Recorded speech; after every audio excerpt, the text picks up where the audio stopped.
일단 이제 치대를 나오고 이제 우리가 인턴 레지던트 과정을 마치게 되면 이제 전문의 취득을 해서 과가 나뉘게 되는데, 우리가 일반적으로 의대 나오게 되면 뭐 피부과, 안과, 성형외과, 뭐 정형외과, 뭐 산부인과, 소아과가 있듯이 치대도 약간 그 진료 보는 영역에 따라서 과가 나뉘어져 있어요. 그래서 크게 이제 우리가 많이 들어봤던 뭐 교정과, 그 다음에 이제 외과, 뭐 소아치과, 보철과, 치주과, 보존과, 구강내과 정도가 있다고 보시면 될 것 같고요. 일단 뭐 외과 같은 경우에는 크게는 뭐 구강암 수술 같은 하는 영역이라고 보면 되는데, 그런 구강암이나 아니면은 아가면 재건이나 이런 거 같은 경우에는 아무래도 대학병원이나 큰 병원 위주에서 진행이 될 거고요.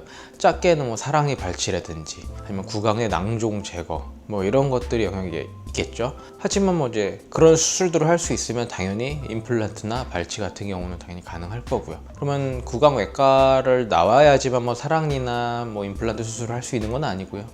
기본적으로는 뭐 모든 치과에서는 그걸 하는 데는 법적으로 뭐 크게 문제는 없습니다. 다만 아무래도 이제 외과를 나왔을 경우에는 좀 더 고난이도의 사랑니 발치라든지 아니면 고난이도의 어떤 낭종을 제거한다든지 이런 수술에는 약간 특화되어 있을 수 있을 것 같고요.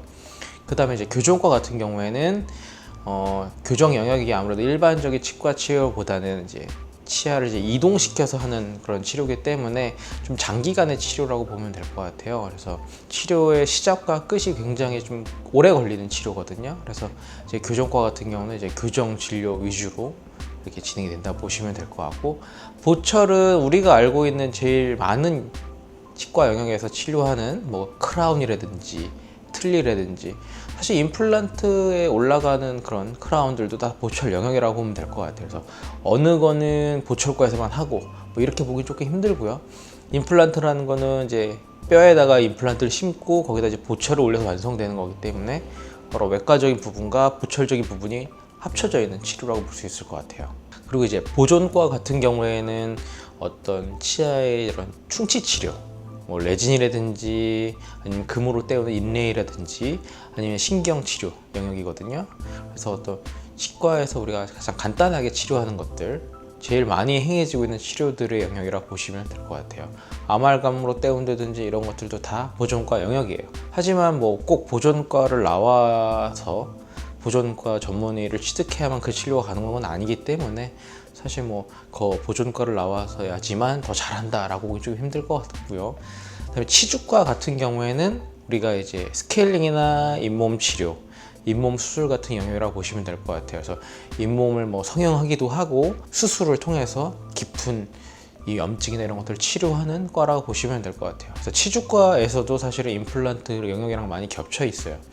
그래서 염증을 제거하고 뭐 뼈 이식을 한다든지 아니면 잇몸을 약간 구강 환경에 맞게끔 변형시켜 준다든지 하는 것들이 다 치주과 영역이기 때문에, 사실 우리 치과에서 많이 하고 있는 임플란트 같은 경우에는 외과적 영역과 치주과적 영역, 보철과적 영역 이렇게 다 섞여 있는 치료라고 보시면 될 것 같아요. 그래서 이게 어느 과에만 딱 국한되어 있다라 보기는 힘들 것 같아요. 그러니까 뭐 신경치료를 하고 일을 씌운다라고 했을 때 신경치료 영역은 보존과, 그다음에 일을 씌우는 건 보철과이기 때문에 보존과에서 그걸 다 하는 것도 아니고 보철과에서 그걸 다 하는 것도 아니라고 보시면 될 것 같아요. 그래서 무슨 치료를 하건 간에 한 과의 진료로서만 끝나는 경우는 거의 없다고 보시면 될 것 같아요. 교정과도 마찬가지겠죠.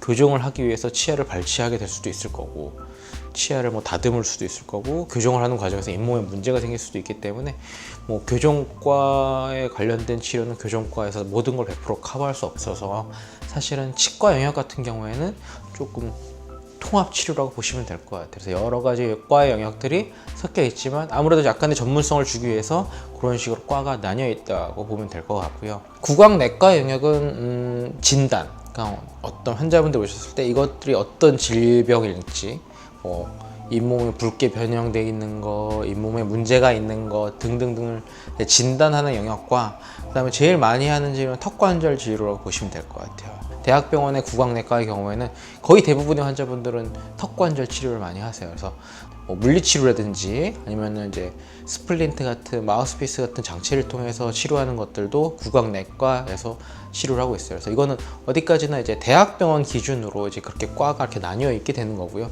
사실 우리 주변에서 볼 수 있는 일반 치과의 경우에는 그런 뭐 과마다 선생님들이 다 따로 있을 수는 없기 때문에 아무래도 통합적인 치료를 많이 하게 되겠죠. 그래서 뭐 교정치과의 경우에는 교정 전문인, 그래도 교정 환자를 많이 보셨던 원장님이 치료를 하시고, 뭐 충치 치료나 이런 것들은 가능하시면 하실 수도 있을 거고, 그 원장님 같은 경우에는 뭐 이런 거를 조금 내가 하기 힘들다라고 했을 때 주변 치과에 의뢰를 하기도 하시고 이렇게 진행이 되겠죠.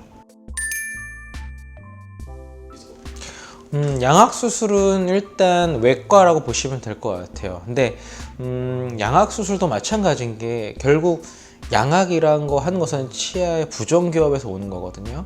그래서 양악만 가지고 뭐를 할 수 있는 건 아니고, 보통의 경우는 술 전 교정, 그러니까 수술을 하기 전에 교정을 하고, 그다음에 수술을 하고, 그다음에 술 후 교정을 해서 다시 결국 이하고 이의 배합을 또 만들어줘야 되는 거예요. 그러니까 양악 수술은 어떻게 보면은 턱뼈와 턱뼈 사이의 관계는 위치는 잡아주지만 미세한 치아 간의 그 관계까지 맞추기 쉽지 않거든요, 양악 수술만으로.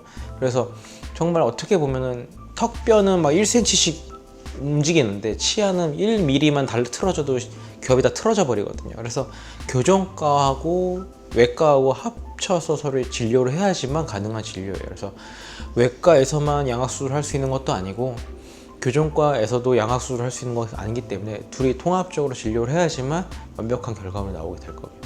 그래서 보통의 경우에 저희 병원에서도 이제 양악수술을 하시는 환자분들이 좀 있는데, 그런 경우 같은 경우는 저희가 이제 교정을 하고 양악 그 수술 병원에 의뢰를 하게 되죠. 그래서 의뢰를 해서 환자분 사진도 보내고 해서 이렇게 뭐 수술을 이런 식으로 진행하게 될 테니까 뭐 치아 관계를 이 정도까지 만들어 주세요. 그러면 그렇게 술전 교정을 완료를 하고 수술 날짜를 잡고요. 그다음에 수술이 끝나고 오시게 되면 마무리를 다시 하게 되는 술 후 교정이 진행되게 됩니다.